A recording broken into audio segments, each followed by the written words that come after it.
മിശിഹായിൽ പ്രിയമുള്ള സഹോദരി സഹോദരന്മാരെ, പ്രിയമക്കളെ, ഈ പ്രഭാതത്തിൽ റോമാക്കാർക്ക് എഴുതിയ ലേഖനം 12-ാം അധ്യായം 1-ാമത്തെ വാക്യം നമുക്ക് ധ്യാനിക്കാം. Letter to Romans, chapter 12, verse 1.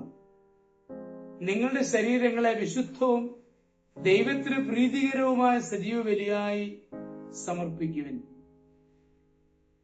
Saint Thomas സുവിശേഷ പ്രഘോഷണത്തിന് ഭാരതത്തിലേക്ക് പോരാനുള്ള ഒരുക്കങ്ങൾ നടത്തുമ്പോഴാണ് ഭാരതത്തിൽ നിന്നും ഹാബാൻ എന്നു പേരുള്ള ഒരാൾ പലസ്തീനയിലെത്തുന്ന കാര്യം അറിഞ്ഞത്. അയാൾ വടക്കേ ഇന്ത്യയിലെ പ്രസിദ്ധനായ ഗുദ്നാഥൻ രാജാവിന്റെ വിദേശകാര്യ വകുപ്പ് മന്ത്രിയായിരുന്നു. പടിഞ്ഞാറൻ നാട്ടിൽ നിന്നും കൊട്ടാരം പണിക്കായ വിദഗ്ധനായ ശില്പിയെ തേടിയാണ് അദ്ദേഹം വന്നത്. താൻ വിദഗ്ധനായ തച്ചനാണെന്ന് തോമസ് ലീഗ സമ്മതിച്ചു. ഉടൻ തന്നെ ഹാബാനോടൊപ്പം നേരെ ഭാരതത്തിലേക്ക് തിരിക്കുകയും ചെയ്തു. ഗുദ്നാഥൻ രാജാവ് അദ്ദേഹത്തെ ഹാർദവുമായി സ്വീകരിച്ചു. തൊട്ടടുത്ത ദിവസം കൊട്ടാരത്തിൽ നിന്ന് അല്പം ദൂരെയുള്ള മറ്റൊരു സ്ഥലത്തേക്ക് രാജാവ് തോമസ് ലീഗായും പരിവാര സമേതം പോയി. അവിടെയാണ് രാജാവിന് വേണ്ടി മാളിക പണിയേണ്ടത്. വിസ്തൃതമായ ഭൂപ്രദേശം മുഴുവൻ തന്റെ കയ്യിലുള്ള മട്ടം കൊണ്ട് തോമസ് ലീഗ അളന്നു. വിദഗ്ധനായ ശില്പിയുടെ എല്ലാ ലക്ഷണങ്ങളും അദ്ദേഹത്തിനുണ്ടായിരുന്നു. രാജാവിനുണ്ടായ സന്തോഷം അവർണ്ണനീയമാണ്. അദ്ദേഹം വലിയ പണക്കിഴി സ്വർണം കൊട്ടാരച്ചിലവിന്റെ പ്രാരംഭ ചെലവുകൾക്ക് ലീഗയ്ക്ക് നൽകി. തോമസ് ലീഗ ആ പണം സാധുക്കൾക്ക് വിതരണം ചെയ്തു. ഏറെ നാളുകൾ കഴിഞ്ഞ് പണത്തിന് മറ്റൊരു ആവശ്യമുണ്ടായപ്പോൾ തോമസ് ലീഗ രാജാവിനെ കണ്ടു. പണി എവിടെ വരെ എത്തി? ശില്പിയെ കണ്ടപാടെ രാജാവ് ചോദിച്ചു. തീർന്നില്ല, ഭിത്തി തീരാൻ ഇനിയും ഏറെ നാളുകൾ കഴിയണം, കുറെ കൂടെ പണം വേണം. രാജാവ് അപ്പോൾ തന്നെ മറ്റൊരു പണക്കിഴി നൽകി. അതും സാധുക്കൾക്ക് നൽകുകയാണ് ലീഗ ചെയ്തത്. കുറെ നാൾ കഴിഞ്ഞപ്പോൾ ശില്പിയുടെ പണികൾ കാണാൻ വേണ്ടി രാജാവ് ആ സ്ഥലം സന്ദർശിച്ചു. അവിടെ കെട്ടിടം പോയിട്ട് ഒരു കുടിൽ പോലും രാജാവിന് കാണാൻ കഴിഞ്ഞില്ല. എന്നാൽ പരിസരത്തുള്ള പല ദരിദ്ര കുടുംബങ്ങളുടെയും സ്ഥിതി മെച്ചപ്പെട്ടിട്ടുണ്ട്. രാജാവ് ദേഷ്യത്തോടെ കൊട്ടാരത്തിന് മടങ്ങിയെത്തി. തോമസ് ലീഗയെ രാജസന്നിധിയിൽ എത്തിക്കാൻ കൽപ്പനയുണ്ടായി. ഭടന്മാരുടൻ അദ്ദേഹത്തെ പിടികൂടി രാജകൊട്ടാരത്തിൽ എത്തിച്ചു.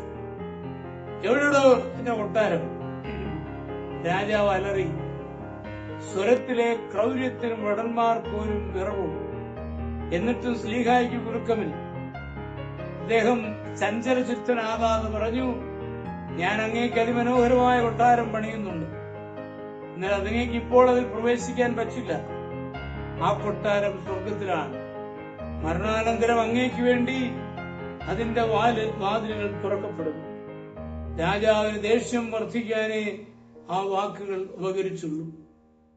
പണം തന്ന് വിട്ടുന്നതുവരെ ഇവനെ തടവറയിലിടൂ.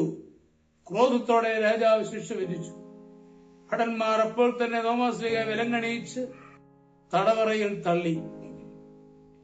അന്ന് രാത്രി രാജാവിന്റെ സഹോദരൻ ഗാദ് മരിച്ചു. അയാൾ നേരെ സ്വർഗലോകത്തെത്തി. അവിടെ അതിമനോഹരമായ മാളികകളുണ്ട്. അയാൾ അമ്പരന്നു. സ്വർണവർണ്ണമായ നാഴികക്കുടങ്ങളോടുകൂടിയ ഒരു കൂറ്റൻ മണിമാളിക. ഇതാരുടേതാണ്? അയാൾ ഒരു മാലാഖയോട് അന്വേഷിച്ചു. ഭാരതത്തിൽ പ്രേക്ഷിത വേല ചെയ്യുന്ന തോമസ് ലീഗ ഗുദ്നാഫർ രാജാവിന് വേണ്ടി പണിയിടിച്ച മാളികയാണ്. ഈ വാക്കുകൾ കേട്ടത് ഞെട്ടിപ്പോയി. തന്റെ സഹോദരൻ ശില്പിയെ തടവിലാക്കിയിരിക്കുകയാണെന്ന വിവരം അദ്ദേഹം ഓർത്തു. ദൈവദൂതന്റെ അനുവാദത്തോടുകൂടി ഗാദ് ഭൂമിയിലെത്തി. താൻ കണ്ടതും കേട്ടതുമായ എല്ലാ കാര്യങ്ങളും സഹോദരനായ ഗുദ്നാഫറിനെ അറിയിച്ചു. എല്ലാം കേട്ട് ധരിച്ചിരിക്കാനേ രാജാവിന് കഴിഞ്ഞു. അയാൾ അപ്പോൾ തന്നെ ഓടിച്ചെന്നു തടവറ തുറന്നു സ്ലീവായുടെ പാദങ്ങളിൽ വീണ് മാപ്പപേക്ഷിച്ചു. രാജാവും കുടുംബാംഗങ്ങളും അന്ന് തന്നെ ക്രിസ്തുമതം സ്വീകരിച്ചു. സെയിന്റ് ഡൊമിനിക് പറയുന്നുണ്ട്, എനിക്ക് വലിയ കാര്യങ്ങൾ ചെയ്യാൻ കഴിവില്ല, എന്നാൽ ദൈവത്തിന്റെ ഉപരിമഹത്വത്തിനായി എത്രയും ചെറിയ കാര്യങ്ങൾ ചെയ്യുവാൻ ആഗ്രഹിക്കും. അതെ, കർത്താവിന് വേണ്ടി നമ്മുടെ ജീവിതത്തെ സമർപ്പിക്കും. അതാണ് നമ്മുടെ ജീവിതത്തിന് ശക്തിയും ബലവും നൽകുന്നത്. നമ്മുടെ കർത്താവ് യേശു മിശിഹായുടെ കൃപയും പിതാവായ ദൈവത്തിന്റെ സ്നേഹവും പരിശുദ്ധാത്മാവിന്റെ സഹവും പരിശുദ്ധ അമ്മയുടെ മധ്യസ്ഥതയും നിങ്ങൾ എല്ലാവരോടും കൂടി ധാരാളമായിട്ടുണ്ടായി എപ്പോഴും എപ്പോഴും എന്നേക്കും. ആമേൻ.